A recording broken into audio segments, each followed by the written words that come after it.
ನಮ್ಮ Sahyadri news channel ಅನ್ನು YouTube, Facebook ಹಾಗೂ ಇನ್ಸ್ಟಾಗ್ರಾಂನಲ್ಲಿ ನೋಡಿ.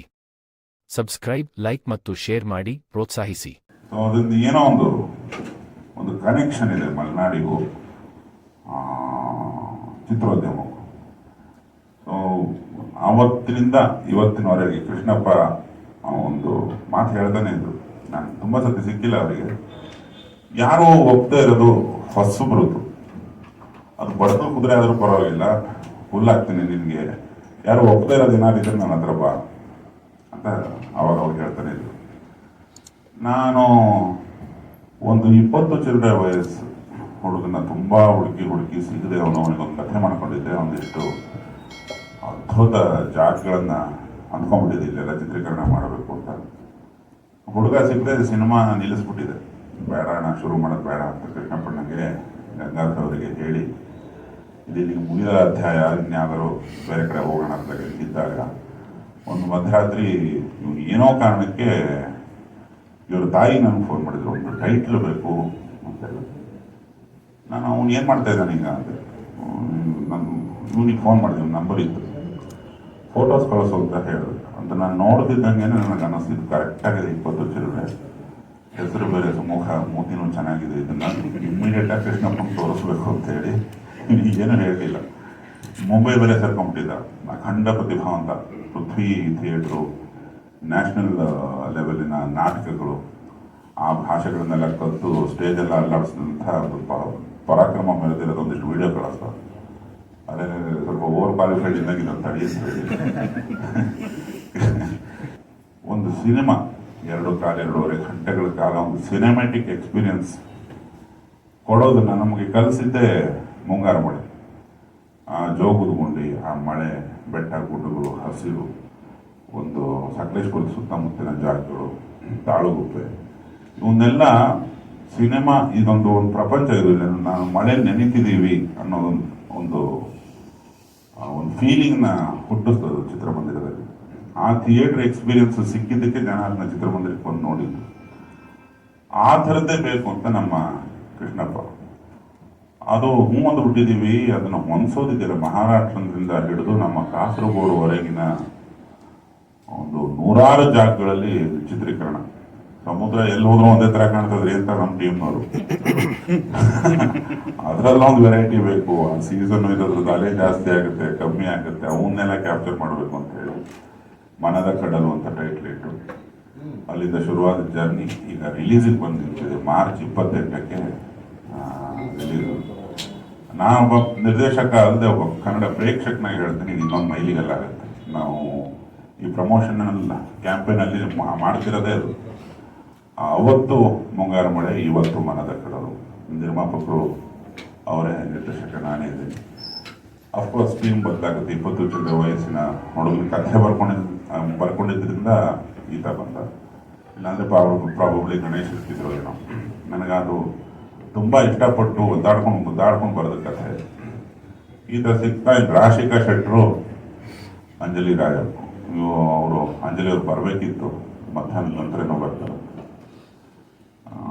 ಒಂದು ಕನ್ನಡ ಹೆಣ್ಣು ಸ್ತ್ರೀ ಪಾತ್ರ, ಫೀಮೇಲ್ ಕ್ಯಾರೆಕ್ಟರ್ಗಳಿಗೆ ಒಂದು ಟೆಂಪ್ಲೇಟ್ ಆಗೋ ರೇಂಜಿಗೆ ನಡೆಸಿದ್ದಾರೆ. ಒಂದು ಉದಾಹರಣೆ ಆಗೋ ಥರ. ಅಂದರೆ ಹೆಣ್ಣು ಮಕ್ಕಳು ಸ್ನೇಹ, ಗಂಡು ಮಕ್ಕಳ ಸ್ನೇಹನ ತುಂಬ ಸುಲಭ ಆಗೋದು. ಹೆಣ್ಣು ಮಕ್ಕಳ ಸ್ನೇಹದಲ್ಲಿ ಒಂದು ನವಿಲಿರುತ್ತೆ, ಒಂದು ತುಂಬ ಬೇರೆ ಲೆವೆಲ್ನ ಮಾತುಗಾರಿಕೆ ಇರುತ್ತೆ. ಅವರು ಇಬ್ಬರು ಹೆಣ್ಮಕ್ಳು ತುಂಬ ಆರಾಮಾಗಿ ಕುತ್ಕೊಂಡು ಕಡೆ ಮಾತಾಡ್ತಿದ್ದಾರೆ ಅಂದರೆ ಅದರಲ್ಲಿ ಏನೋ ಬೇರೆ ವಿಶಿಷ್ಟ ಅರ್ಥಗಳು ಮತ್ತು ಬರವಣಿಗೆ ಬದಲಾಗುತ್ತೆ. ಗಂಡಸ್ರಿಗೆ ಬರ್ದಂಗೆ ಹೆಣ್ಮಕ್ಳಿಗೆ ಡೈಲಾಗ್ ಬರೆಯೋಕೆ ಆಗಲ್ಲ. ಇವರಿಬ್ಬರು ಪರ್ಫಾರ್ಮೆನ್ಸು, ಎಸ್ಪೆಷಲಿ ರಾಶಿಕಾ ಅವರದು ಮತ್ತು ಅಂಜಲಿ, ಇನ್ನು ಹಲವಾರು ಸ್ತ್ರೀ ಪಾತ್ರಗಳ ಪರ್ಫಾರ್ಮೆನ್ಸ್ ತುಂಬ ದಿನಗಳ ಕಾಲ ಉದಾಹರಣೆಯಾಗಿ ನಿಲ್ಲುತ್ತೆ ಅನ್ನೋದು ನನ್ನ ಒಂದು ದೃಢವಾದ ನಂಬಿಕೆ. ಮನದ ಕಡಲು ಇದೇ ಮಾರ್ಚ್ 28ಕ್ಕೆ ರಿಲೀಸ್ ಆಗ್ತಿದೆ. ನನ್ನ ಫಸ್ಟ್ ಸಿನಿಮಾ ಇದು. ಇಷ್ಟು ದೊಡ್ಡ ಬ್ಯಾನರ್ ಯೋಗರಾಜ್ ಸರ್ ಜೊತೆ ವರ್ಕ್ ಮಾಡ್ತಿರೋದು ತುಂಬ ಖುಷಿ ಇದೆ. ಫಸ್ಟ್ ಸಿನಿಮಾ ಈ ಥರ ಒಂದು ಮಾಡಬೇಕು ಅನ್ನೋದು ಒಂದು ಆಸೆ ಇರುತ್ತಲ್ಲ, ಅದು ನನ್ನ ಫುಲ್ಫಿಲ್ ಆಗಿದೆ ಇವತ್ತು. ತುಂಬ ಚೆನ್ನಾಗಿದೆ ಸರ್, ಎಲ್ಲ ಹೇಳಿದ್ದಾರೆ ನಮ್ಮ ಸಿನಿಮಾ ಬಗ್ಗೆ. ಒಂದು ಒಳ್ಳೆ ಲವ್ ಸ್ಟೋರಿ, ತುಂಬ ದಿನಗಳ ನಂತರ ಒಂದು ಥಿಯೇಟರ್ ಎಕ್ಸ್ಪೀರಿಯನ್ಸ್ ಮಾಡ್ತೀವಿ ಅಂತ ಹೇಳ್ತೀರಲ್ಲ, ಆ ಥರ ಒಂದು ಒಳ್ಳೆ ಸಬ್ಜೆಕ್ಟ್ ಇದೆ. ಎಲ್ಲ ಥರನೂ ಇದೆ ನಮ್ಮ ಸಿನಿಮಾದಲ್ಲಿ. ಒಂದು love story, friendship story, family story, ಚಿಕ್ಕ ಮಕ್ಕಳಿಂದ ಇದು ದೊಡ್ಡವ್ರ ತನಕ ಎಲ್ಲರಿಗೂ ನಮ್ಮ ಸಿನಿಮಾ ಇಷ್ಟ ಆಗುತ್ತೆ. ಸೊ ನಮ್ಮ ಸಿನಿಮಾ ಮಾರ್ಚ್ 28ಕ್ಕೆ ರಿಲೀಸ್ ಆಗ್ತಿದೆ. ಎಲ್ಲರೂ ದಯವಿಟ್ಟು ಬಂದು ಸಿನಿಮಾ ನೋಡಿ. ಎಲ್ಲರ ಪ್ರೀತಿ ನಮ್ಮ ಸಿನಿಮಾಗೆ ಬೇಕು. ಸೊ ಆ ಒಂದು ಜರ್ನಿಯಲ್ಲಿ ಈ ಥರ ಒಂದು ನನಗೆ ಕಾಲ್ ಬಂತು. ಇದ್ರ ಹಿಂದೆ ಒಂದು ಫಿಸಿಕ್ಸ್ ಟೀಚರ್ ಅಂತ ನಾನೇ ಒಂದು ಸಣ್ಣ ಪುಟ್ಟ ಸಿನಿಮಾ ಮಾಡಿದೆ. ನಾನೇ ನಿರ್ದೇಶನ ಮಾಡಿ ಅದಕ್ಕೆ ನಾನೇ ನಿರ್ಮಾಪಕ, ಅದಕ್ಕೆ ನಾನೇ ಆ್ಯಕ್ಟ್ರ್, ಎಲ್ಲ ನಾನೇ ಆಗಿದ್ದೆ. ಕೋವಿಡ್ ಟೈಮಲ್ಲಿ ಮಾಡಿದ್ದೆ. ಅದು ಬ್ಯಾಂಗ್ಳೂರ್ ಇಂಟರ್ನ್ಯಾಷನಲ್ ಫಿಲ್ಮ್ ಫೆಸ್ಟಿವಲಲ್ಲಿ ಸೆಲೆಕ್ಟ್ ಆಗಿತ್ತು.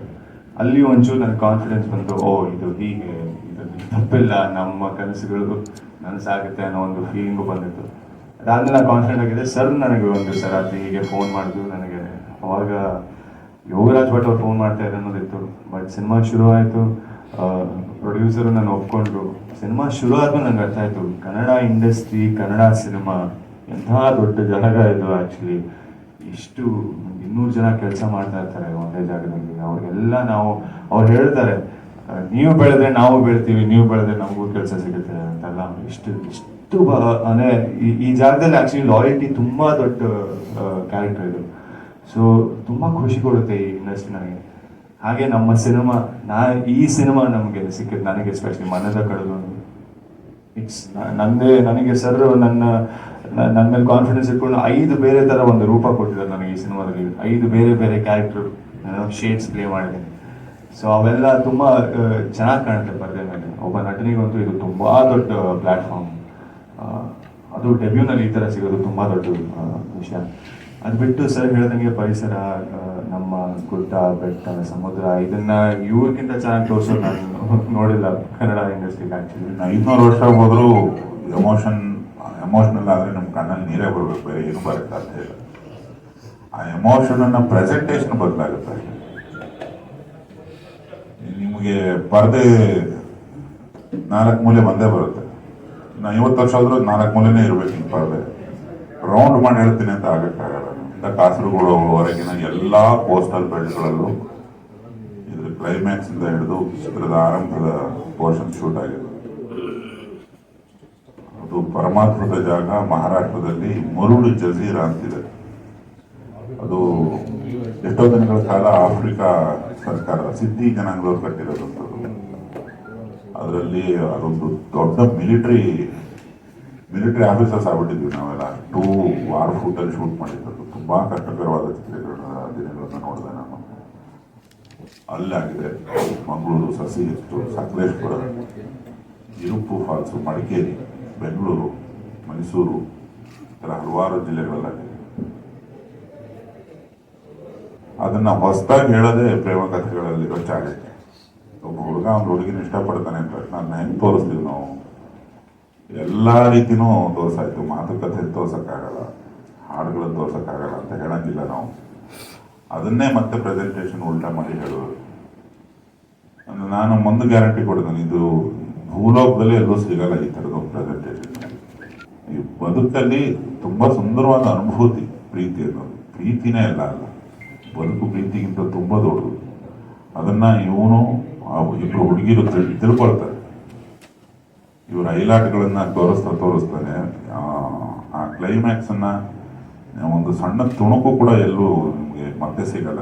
ಮತ್ತೆ ತೆಗೆಯೋದ್ರೆ ನಾನು ತೆಗೆಯಲ್ಲ, ಅಷ್ಟು ಕಷ್ಟ ಬಿದ್ದು ತೆಗೆದಿದ್ದೀವಿ. ಆ ಥರ ಪರಿಸ್ಥಿತಿ ಇರುವಾಗ ನನಗೊಂದು ಕೋರಿಕೆ, ಒಬ್ಬ ಕನ್ನಡಿಗನಾಗಿ ಒಂದು ಕೋರಿಕೆ, ಕನ್ನಡ ಪ್ರೇಕ್ಷಕನಾಗಿ ಒಂದು ಕೋರಿಕೆ, ದಯಮಾಡಿ ಕನ್ನಡ ಸಿನಿಮಾ ನೋಡಬೇಕು. ಮತ್ತು ನಿಮ್ಮ ರೈಟಿಂಗ್ ನಮ್ಮನ್ನು ಕಾಪಾಡುತ್ತೆ, ಕನ್ನಡಿಗರನ್ನ ಒಟ್ಟುಗೂಡಿಸುತ್ತೆ ಒಂದು ಕನ್ನಡ ಸಿನಿಮಾಗಾಗಿ. ದಯಮಾಡಿ ಕನ್ನಡ ಸಿನಿಮಾ ನೋಡಿ.